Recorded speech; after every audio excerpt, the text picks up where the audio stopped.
आज हवामान खूपच विचित्र आहे. सकाळी ऊन होतं आणि आता अचानक इतके ढग आले आहेत की पाऊस पडेल असं वाटतंय.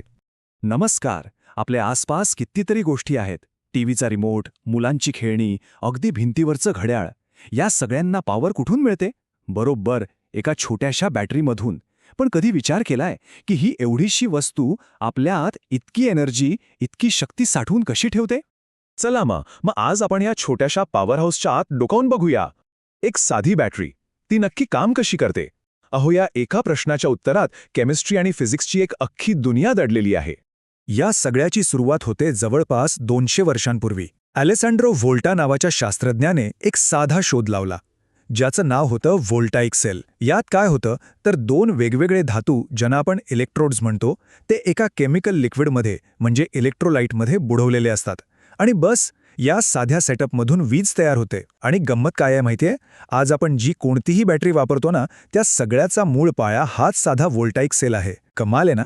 ओके, तर मग हा जो बॅटरीचा मूळ घटक आहे, सेल, तो नक्की असतो तरी काय? चला ते समजून घेऊया. सायन्सच्या भाषेत बॅटरीच्या प्रत्येक युनिटला इलेक्ट्रोकेमिकल सेल असं म्हणतात. म्हणजे काय? तर हे एक असं डिव्हाइस आहे जे केमिस्ट्रीची जादू वापरतं. यात काय होतं तर इलेक्ट्रोड्स आणि इलेक्ट्रोलाइटमध्ये एक केमिकल रिॲक्शन होते आणि त्यातून वीज व्होल्टेज तयार होतो. सोप्या शब्दात सांगायचं झालं तर हा जणू काही एक छोटासा केमिकल पॉवर प्लांटच आहे. एक गोष्ट कधी नोटीस केली? आपल्या रिमोटमधली बॅटरी उलटी सुलटी कशीही पडली तरी ती लीक का होत नाही? याचं उत्तर आहे सेल्सच्या 2 प्रकारांमध्ये. एक असतो वेट सेल, जशी आपली कारची बॅटरी, ज्यात लिक्विड इलेक्ट्रोलाइट असतो. आणि दुसरा असतो ड्राय सेल, ज्यात इलेक्ट्रोलाइट पेस्ट किंवा जेल फॉर्ममध्ये असतो आणि म्हणूनच तो गळत नाही आणि कसाही ठेवला तरी काम करतो. आज आपण ज्या सेल्सबद्दल बोलणार आहोत ते आहेत प्रायमरी सेल्स. हे आपले यूज अँड थ्रोवाले सेल्स. एकदा त्यांची केमिकल एनर्जी संपली की विषय संपला. त्यांना पुन्हा चार्ज करता येत नाही, कारण ती केमिकल रिॲक्शन रिव्हर्स होत नाही. सोपं आहे, एकदा वापरले की फेकून दिले. चला तर मग या प्रायमरी सेल्सच्या फॅमिलीमधल्या काही महत्त्वाच्या मेंबर्सना भेटूयात. सगळ्यात आधी भेटूया आपल्या ओळखीच्या आणि सर्वात स्वस्त सेलला, कार्बन झिंक सेल. अरे, आपल्या घरातल्या घड्याळात किंवा त्या साध्या टॉर्चमध्ये जी बॅटरी असते ना, ती हीच. याचं स्ट्रक्चर एकदम सिंपल आहे. पॉझिटिव्ह एंडला कार्बनचा रॉड, नेगेटिव्ह एंडला झिंकचा कंटेनर आणि या दोघांना जोडणारी अमोनियम क्लोराईडची पेस्ट. पण स्वस्त असली तरी हिची एक मोठी प्रॉब्लेम आहे, तिची लाईफ. फक्त 6 ते 12 महिन्यातच तिची सगळी पॉवर संपून जाते. आणि इथेच एंट्री होते याच्या मोठ्या आणि जास्त पॉवरफुल भावाची, अल्कलाइन सेल. हा कार्बन झिंकपेक्षा जास्त ताकदवान आहे आणि खूप जास्त वेळ टिकतो. जी हायटेक खेळणी असतात किंवा कॅमेराचा फ्लॅश असतो ना, तिथे हाच सेल वापरला जातो. तर याला ही एक्स्ट्रा पॉवर कुठून मिळते? तर ती मिळते पोटॅशियम हायड्रॉक्साईड नावाच्या इलेक्ट्रोलाइटमुळे. आणि ह्याचा इफेक्ट बघा, याची शेल्फ लाईफ जवळजवळ 2 वर्षांपर्यंत असते. कार्बन झिंकच्या डबल किंवा ट्रिपल. आता भेटूया काही स्पेशल सेल्सना. पहिला आहे मर्क्युरी सेल. हा आकाराने अगदीच छोटा असतो, पण खूप जास्त काळासाठी एकसारखा स्टेबल व्होल्टेज देतो. म्हणूनच जुन्या काळातल्या मनगटी घड्याळांमध्ये आणि कॅल्क्युलेटर्समध्ये याचाच बोलबाला होता.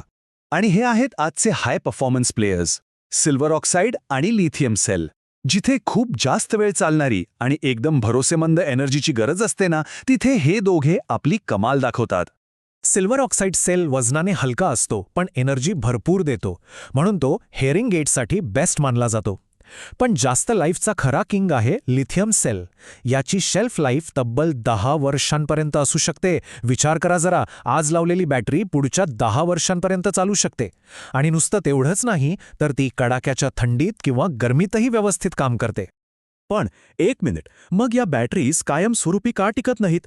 यामागे आहेत त्यांचे काही छुपे प्रॉब्लेम्स, काही दोष. प्रत्येक बॅटरीमध्ये एक इंटरनल रेझिस्टन्स असतो, एक अंतर्गत अडथळा.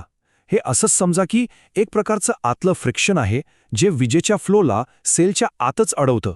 आणि यामुळे काय होतं तर जेव्हा आपण बॅटरी वापरतो तेव्हा तिचं व्होल्टेज थोडा ड्रॉप होतो आणि थोडी एनर्जी वाया जाते. आणि याशिवाय अजून 2 दुश्मन आहेत. पहिला आहे लोकल ॲक्शन. ही एक प्रकारची आतल्या आत होणारी गळती आहे. झिंकच्या प्लेटवर काही अशुद्धी असली की बॅटरी वापरात नसतानाही हळूहळू स्वतःच डिस्चार्ज होत राहते. आणि दुसरा दुश्मन आहे पोलरायझेशन. यात काय होतं तर इलेक्ट्रोडवर हायड्रोजन गॅसचे बुडबुडे जमा होतात. आणि हे बुडबुडे केमिकल रिॲक्शनमध्ये अडथळा आणतात, जणू काही ते बॅटरीचा श्वासच रोखून धरतात.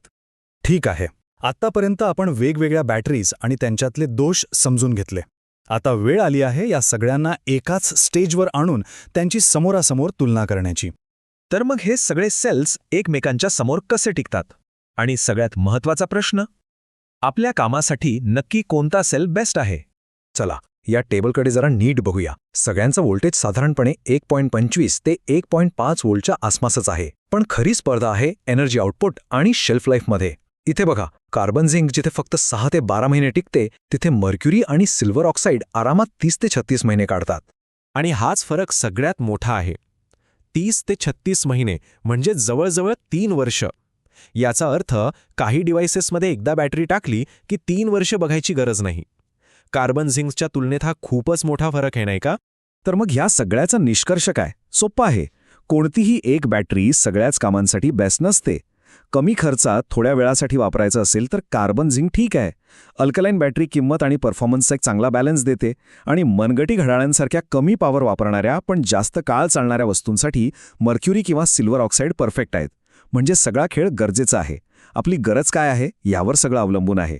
आपलं आजचं जग अधिकाधिक वायरलेस होत आहे. स्मार्ट डिव्हाइसेसना सतत पॉवरची गरज लागते. मग अशा वेळी एक प्रश्न नक्कीच पडतो की आज आपण ज्या केमिकल रेसिपीज बघितल्या यातली कोणती रेसिपी भविष्यातल्या एनर्जीची गरज पूर्ण करेल आणि बॅटरी टेक्नॉलॉजीमधली पुढची मोठी क्रांती घडवून आणेल? विचार करायला लावणारा प्रश्न आहे, नाही का?